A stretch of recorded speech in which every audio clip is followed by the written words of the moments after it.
Come around. All right. Where What up? What up? What's up, everybody? How you guys doing?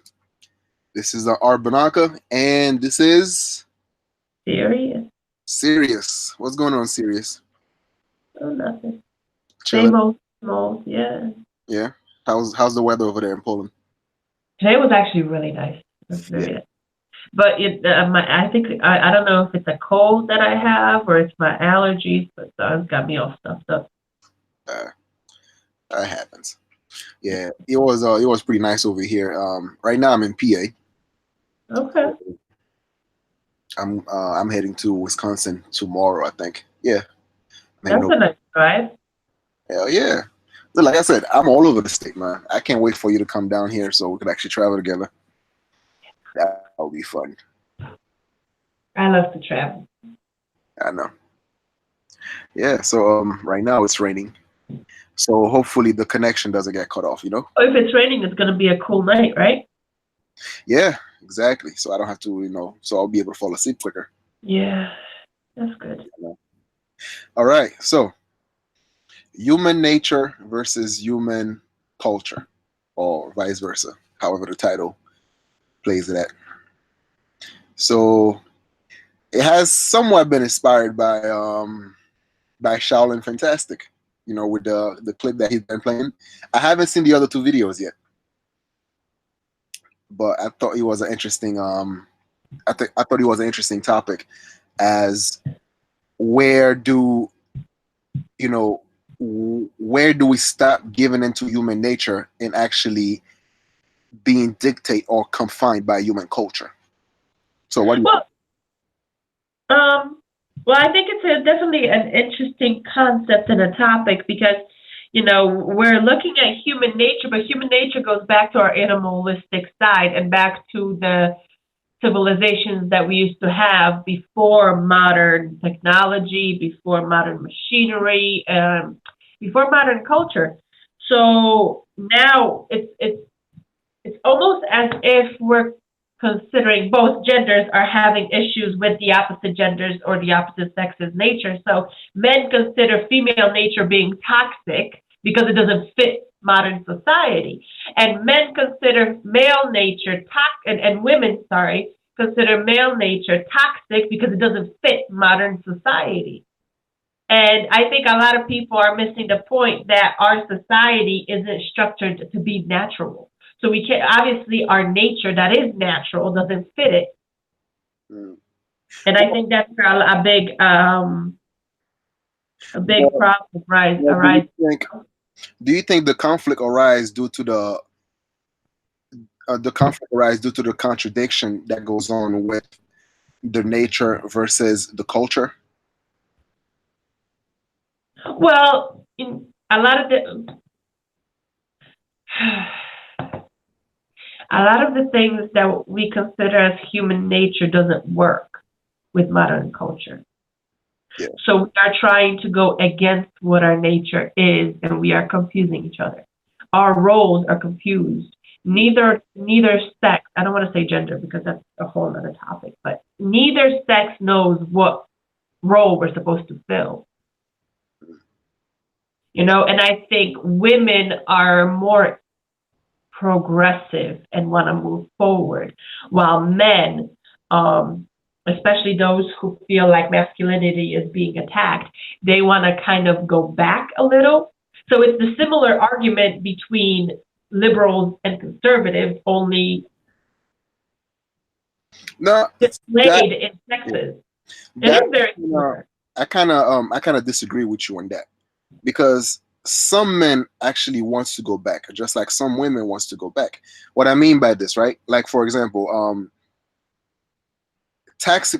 masculinity is being attacked right now, but before, um, virtue was being attacked. So once virtue was taken away from men, right? That's why the whole feminist movement is saying that, well, I can hold my own doors. That you don't have to do this for me. I'm not that weak, so on and so forth, right?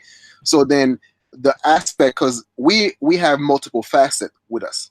So then, as a man, you might have the gentleman, but you also have the brute. So then, once the gentleman was taken away, and then the only thing that remained is the brute. And now you have a lot of women that keep asking like, where are all the good men gone? Or asking like certain questions, to which now, even though society has, you know, well, they were programmed to be rid of the gentlemen and men, and now it's like you don't know what you got till it's gone. So it's the same thing with men. Whereas we have encouraged the slut culture, we have encouraged the animalistic instinct in women, and then now we want to go back in time. I mean, it's wishy-washy. It's wishful thinking, because they truly don't want to go back in time. They want to have the traditional women, yet still want to have the slut culture at the same time, and that doesn't work. See, I think it's backwards. I think what happened is in the early, after World War II, we started taking away the brute and leaving the gentleman, and basically effeminizing men. So taking away the force that is masculine.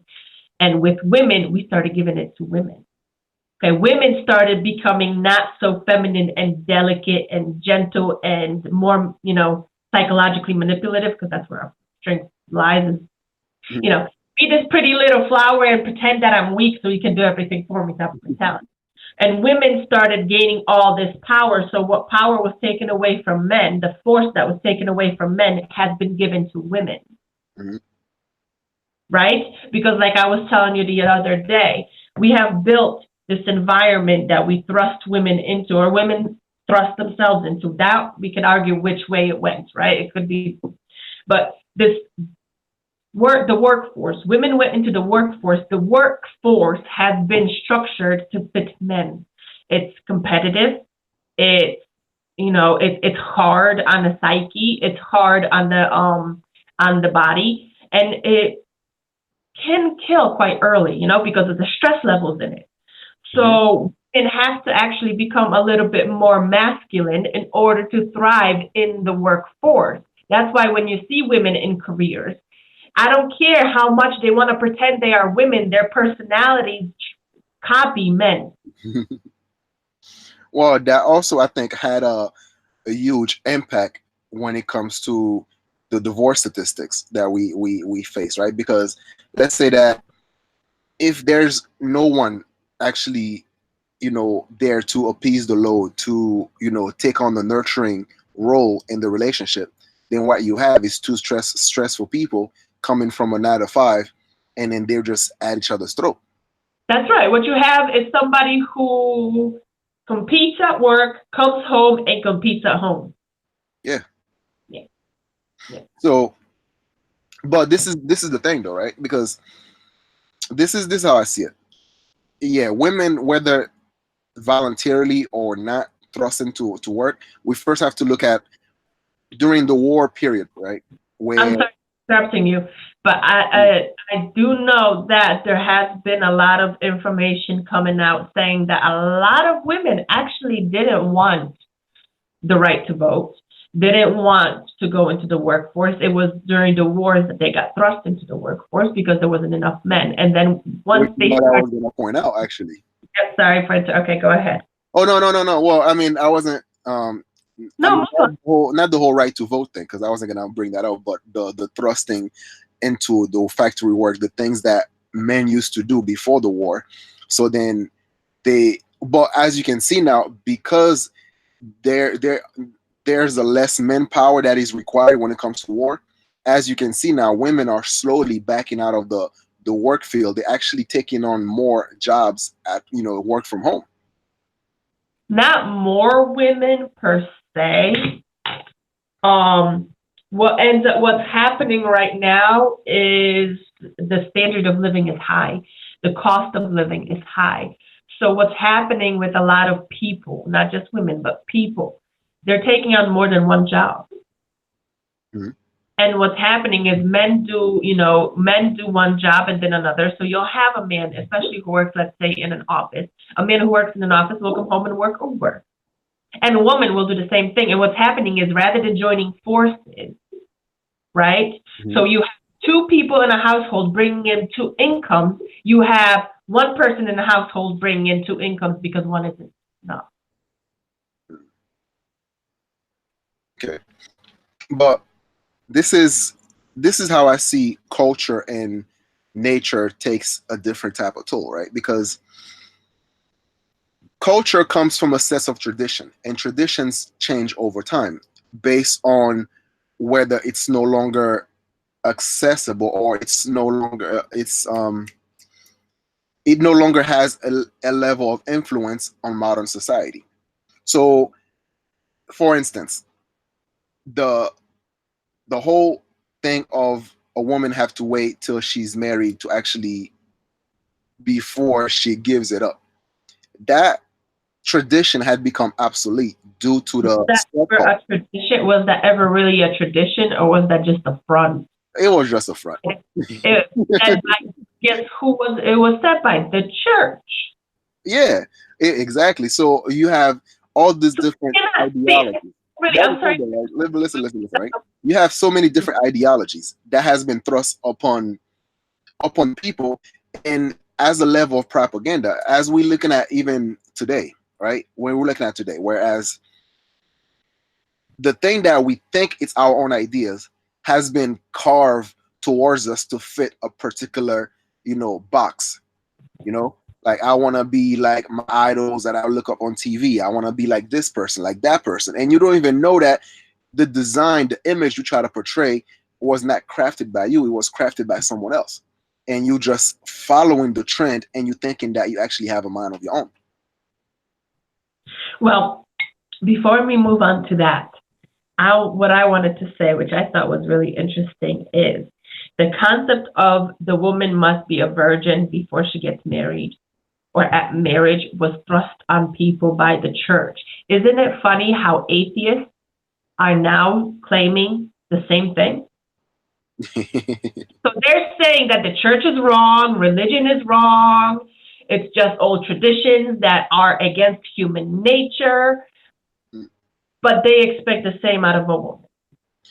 Well, at the end of the day, it all comes down to They power. say that woman isn't clean unless she's like that, but yet, Mm. once you get yourself a virgin, who do you fuck all the time? The hoe next door, right? But hey,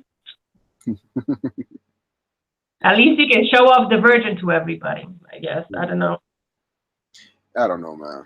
That whole concept, I don't know. That whole concept is beyond me. I struggle with the whole trophy wife. She has to be pure. She has to have this specific mentality, but you don't even, you don't even want to fuck her. Well, this is the thing. Like with the whole virgin thing, right? That's because at some point women was regarded as possession. Yeah. So if So she's possessed by something like else. for example, right? Like if you are king or duke or somebody of high stature, and then you are taking on a bride, because and back in the day, a lot of these time were the men that were already established, old and frail. They're not gonna live for like the next 20 years. So then now they actually, whether they probably already married before or their first marriage, so now they're gonna take on a young virgin, I guess, right? Back then too, they used to marry them chicks like what, 13, 14 years old. But you know why? Well, because the younger she is, then every arrows count. No, hold on. You guys be talking about petals plucking and all that stuff, flowers. No, the reason older men, let's say 40, 50, that's when he had wealth, okay? He would marry a younger woman is because, well, the family would sell her off to him. That's called the dowry. She brings the wealth, it's a wealth consolidation. Mhm. And what happens is men used to die really young. So 40, 50, 60 years old, he's dead. So the woman is still young enough by the time he dies that she can actually marry again. Mhm. So she takes her family's wealth, his dead wealth, and then the next guy's wealth is consolidated. And that's how generational wealth is grown. Back in the day, it wasn't business, it was bitches. It was That's why women were so valuable. it wasn't the business. It was what? Bitches, women. Women were the ones who used to carry the wealth from one generation to the next. One family, she would take her wealth from her family, which her family would, the goats and whatever the family had, and bring it to the husband into the marriage. Then he would die, and she would take his wealth, right? Mm-hmm. because she would inherit his money, like Anna Nicole Smith, for example, and then she would marry again, and then all that those two families' wealth goes into his wealth. So that's three families' wealth built into one. That's one coffer. That's like merging three businesses.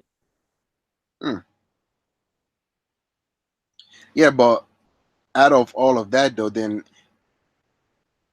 how do you think that human being were able to? Because now it's all about business, and with Yeah. business, you have to have a level of etiquette. So The then, business, okay, it's no, always no, no, no, but listen to where I'm going, right? Listen to where I'm going, right? So with business or family tradition, right? You're supposed to have a level of etiquette in order for you to um, make the corporation, because it is a corporation when you merge businesses together, when you merge wealth together, in order for you to actually have an image or reputation for such corporation which you founded. So then, well. how do you then stop um, or hide human nature, male nature or female nature? Okay, before we continue, ask me that question in a minute because I have to actually pause my stuff so I Mhm. can hear what you said. But what I wanted to say, because you said that marriage now becomes a business, that's actually wrong. Marriage has always been a business amongst the wealthier classes. It's only been about love for the poor. And even that was about survival. Two people could survive better because the woman at home would help keep the house and would help make clothes. Whether, because guess what? We didn't have stores. People couldn't just go to the store and and walk around Walmart and choose what clothes they wanted to wear from China. People actually used to have to make clothes themselves. Do you ever see a man sitting there knitting? If you see a man freaking sewing himself his fucking trousers. Exactly. That was women. That's what women do. And cooked. The man would go out into the field, hunt a bear, kill the bear, skin the bear, gut the bear, cut the bear into pieces, and bring the bear home, go to sleep, and the woman would cook the fucking bear and preserve the bear for the next couple of days. Right? So they all had a role. Right now we are confused and we're trying to figure out what our roles are in this society. What's happening is we are conflating it. And that's what's happening. Like I said, marriage has always been a business amongst the wealthy. And guess what's happening? Our standard of living is rising. So even the poor have a higher standard of living now than the poor ever did in past human history. Mhm. So marriage becomes a business for everybody.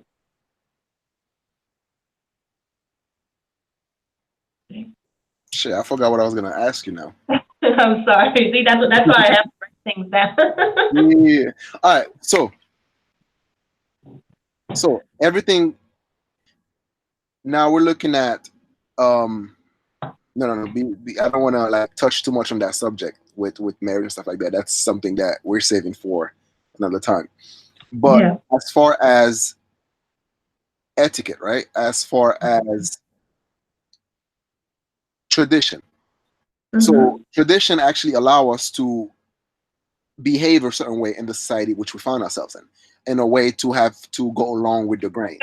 As long as the society is traditional. If Yeah, society is yeah, traditional, as long as society is traditional. But the thing about it though is like culture is changed by culture is changed by the very top. Whether we think that it's our idea, whether it's propagated by the elite of the society. So then, if marriage becomes a business, then wouldn't it be in elite's best interest to ensure that the the bottom tier doesn't succeed at it? well, right now it's easier to gain wealth. It's easier than ever to gain wealth. Hmm. So in order for me to be more wealthier than you, I have to be more wealthier than you. So if I cannot grow my wealth higher than it already is, I can still be above you by keeping you down. So it is in the wealthier elite benefit to make sure that the poor stay poor. So the only way a poor person can compete is not by building wealth in that lifetime. The only way that poor can rise into wealth is through generational money. Yeah. Money, because that's how they have grown. And so it is not the wealthy don't care about your wealth that you build in this lifetime as long as it doesn't go to the Anywhere next. else. Yep. Exactly. So their goal isn't to stop you from getting wealthy. Their goal is to stop you from transferring that wealth to your progeny. So what do? YOLO. Yeah. You only live once. Exactly.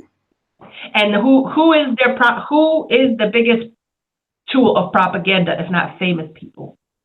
Mm. Like sports stars, right? Because that's who they become our role models. We Yeah. reach That's who you for look the up stars. We reach for the stars because we want to be like them. to. So if they're hoeing around and they create this illusion of fun, as if it's the best thing in the world to do because I have money and this is what I spend it on, then a lot of people, aim to strive to be the same. Like a lot of men like to make fun of women because they try to emulate people like Cardi B and other women that are on reality TV. But men don't realize they're doing the same exact thing when it comes to basketball stars. Well, the funny thing about it though is like we right now live in a culture of pointing fingers at each other. You Yeah. know, it's like don't worry about what I'm doing, but look at what she's doing. It's like, you have one person that can be, for example, right? Someone can be, prejudiced, but God forbid you say something that also is prejudiced towards him or her, then all of a sudden that person's a victim. Yep. It's a victim mindset of, I can do something, but if you do it to me, then all of a sudden you're hateful, you're racist, you're But self. I wouldn't say that's a victim mindset as much as it is scapegoating. Yeah, scapegoating, but there's power to be attained in that strategy because it's not about being honest. It's No. about the ability to actually switch the conversation around. So then, therefore, you look like the victim, and the other person looks like the perpetrator. Okay. So then also now it brings us back to nurture and nature. Well, that's.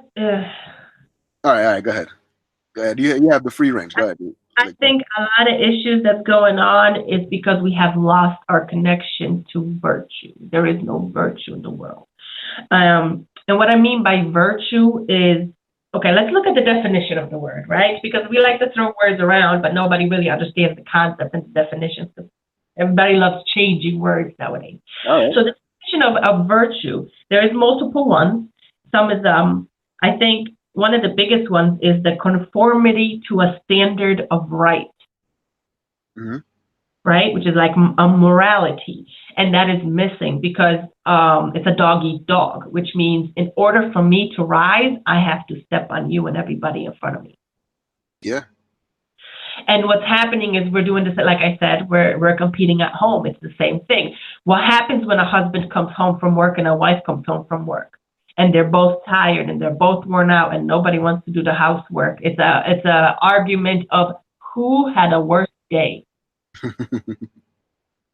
We're competing for the amount of stress that we have, we have experienced. So it's like back in the day, what it was is the man would go to work and the woman would stay at home and work. Okay, the man would bring in the money, but the woman would make sure he has someplace to come home to, and a legacy that he can leave behind, so his whatever he builds can move on to the next generation. And she didn't get paid because the expectancy was that he would take care of her during retirement because his retirement would be high enough to tend to people, Mm-hmm. right? It was the woman that had the promise of heaven if she was good. Yep. The man was always, you're going to be in hell, you stuck in hell, so you might as well enjoy yourself in hell, right? But here's also the crazy part about it, right? Because now that was a system that was set up, and so as it worked. At some point, it worked to a certain part in life, certain part in history.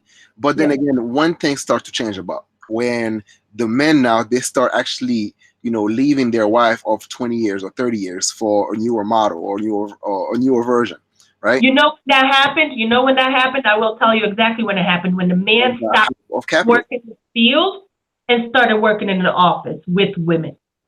And yeah, in the hype of capitalism. That's right. In Because the you 50s. don't really hear about a farmer going off after a long ass day of tending the cows and screwing around left and right with his secretary, right? But you do hear a lot of that about with people in the offices. And so part of the idea, the suggested idea is that they were bored with their life. Mm. You know, a farmer is just too damn tired to go looking for a hoe. He ain't got the time. And the person in an office, he's bored with his life. His life is boring. He has no excitement in his life. And then, hey, there is a secretary tending to him, his work wife, as they're called nowadays, right? So how hard is it for him and her to go for some drinks, and one thing leads to another? It's not that hard. It's not a confusing concept, because he actually spends more time with the secretary at work than he does with his wife. Yeah, exactly. And then, the men would come. I'm sorry for making it long. No, go ahead. Well, the man comes home to his wife, and he doesn't want to bother her with his stresses, so they don't really have anything to talk about, because what does he talk to her about? His day at work, which she doesn't understand? Well, which is also, communication is the key to any sort of partnership, because if you get yourself with someone, or your friends, as a matter of fact, right? If you cannot communicate with your friends, then the friendship will then get stagnating, which is why, like, mental growth is very important and actually helps you along to have a better relationship with your peers. Because if it's the only thing that connects you with your friends, with your male friends, or so on and so forth, is sex, then it's not really a healthy relationship as one might think it is. Because once the pussy talk runs out, then what else do you have to talk about? Well, the way I see it, right, and I'm going to go into away from the men bragging about his conquest and move to a different side of human nature. Okay, when we're children, we grow, we mature, we grow, our body grows, our mind grows. And a lot of times people don't like aging. And I think one of the things that stops us from aging is this constant growth. And since our bodies can't grow any further except for, wider, which we want to avoid that. So the only growth we can do as adults is mental growth. So those who don't learn and don't adjust and don't fix themselves up and pay attention to how they are and how they can change it, they tend to stagnate and grow old and miserable. While those who actually pay attention to, let's say I make a mistake. I always like to say I only make the same mistake once. Because what happens is I'll make a mistake, I realize I made a mistake, and then I analyze where I made the mistake, how I made the mistake, why I made the mistake, and how can I avoid making the same mistake again. And I think a lot of people forget to do that. A lot of people prefer to just be like, okay, let's just forget about it. Yeah. In order for you to actually learn from a mistake, you first have to acknowledge you made a mistake in the first place. But yeah, I don't know how people. But if the acknowledgement never come, then if you see yourself as, I'm perfect, then everybody else is wrong, but I'm right, then how can you ever grow? How can you ever learn from any mistakes you make? Well, there goes all the different definitions of virtue. Okay, let me continue reading the definitions. We have conformity to a standard of a right morality, a particular moral excellence, right? To be excellent, you have to strive to be excellent. A beneficial quality or power of a thing, manly strength or courage, as in valor, a commendable quality or trait, merit, a capacity to act, potency. So what's happened is we removed virtue. We removed the thing that we used to strive to make ourselves better. And a lot of people, it's really interesting that a lot of people attribute virtue and morality to religion. But yet, which I'm not sure if it is or it isn't, but I do seem to notice that now that we're moving further away from religion, we are leaving virtue behind. A lot of atheists like to say, you don't need to be religious to be a good person. Okay, but why aren't they then? Okay? Yeah, but this is the thing, right? I don't think it has to do with religion. I think it has to do with the fact that whenever you have a system or whenever you actually have an ideology that's supposed to replace the old and corrupt one. So now the people to which the previous ideology had disappointed, they felt like, lost, without a faith, without anything. And then now once the new ideology comes in, they don't really understand the new concept of the ideology, which is the same thing, same shit, different toilet. So now they just jump in the bandwagon without actually taking the time in to analyze their own self. But And doesn't it create the same issue that was with the old ideology, where the old yes, it does. It's fine. where the old ideology took centuries to become corrupt? Now the new ideologies are corrupt from the beginning because only a few understand it and they control it and they corrupt it. Yes, but the thing about it though, the reason why it took so long back in the days for old ideology to corrupt, because now we have the internet, we have the age of information. So then people get to clash all the time and constantly. So virtual reality, to which now, everything's at your fingertip. Okay, but wouldn't that actually create less of a need to hold on to something without researching it? What I mean by that is this.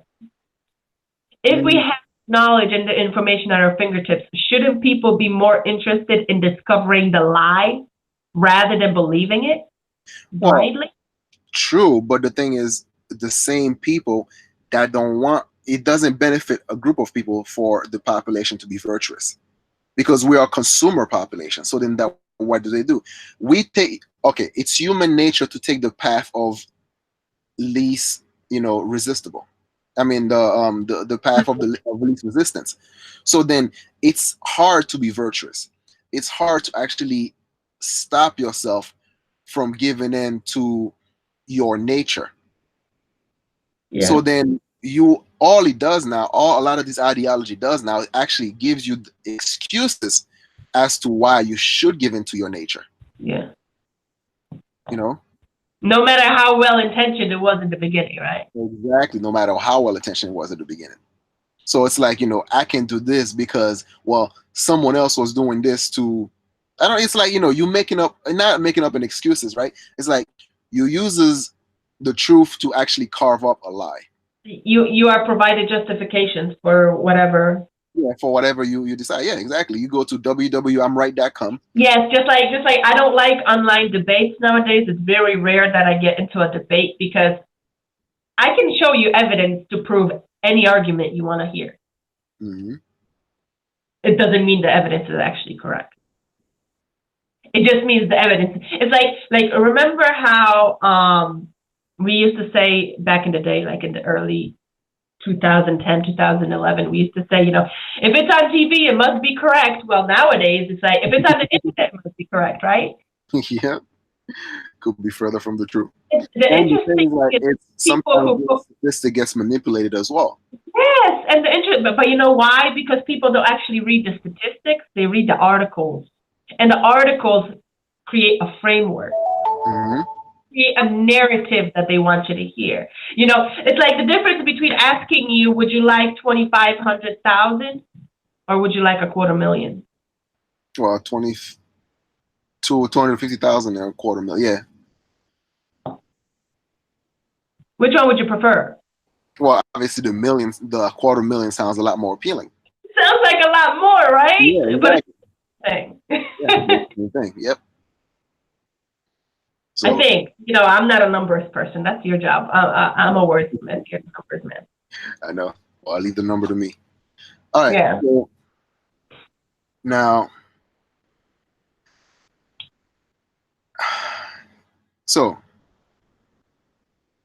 are we enchained by human nature or are we enchained by human culture?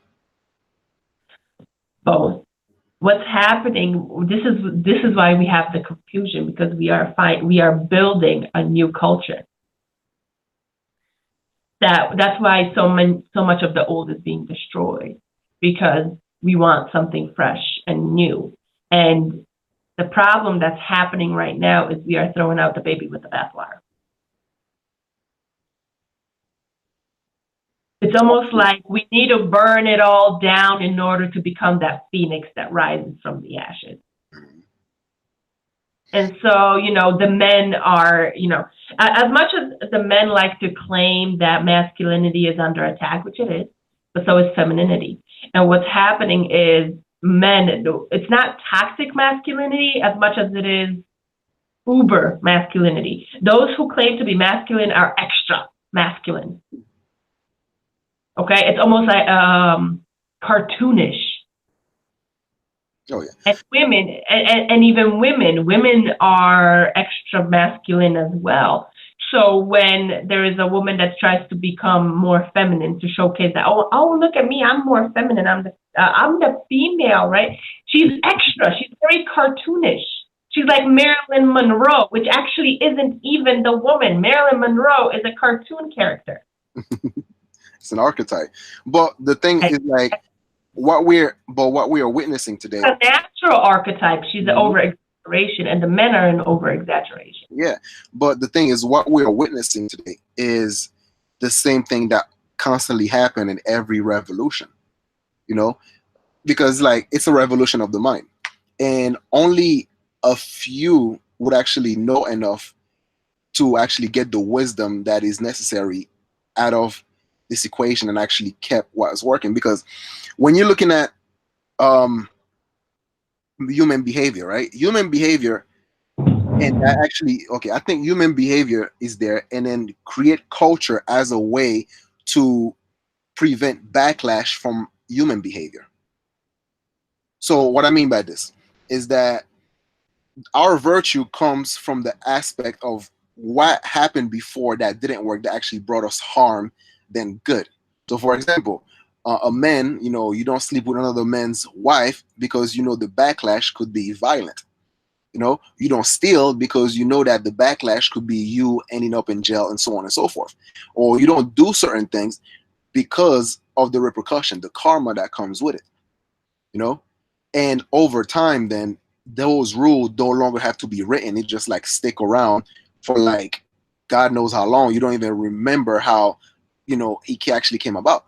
So it's kind of like it passed on from our genes through our DNA to the point now you already knew right from wrong, and it's just from time to time you need that reinforcement, whether from your parents, or if your parents didn't teach you about human culture, then the state has to deal with it.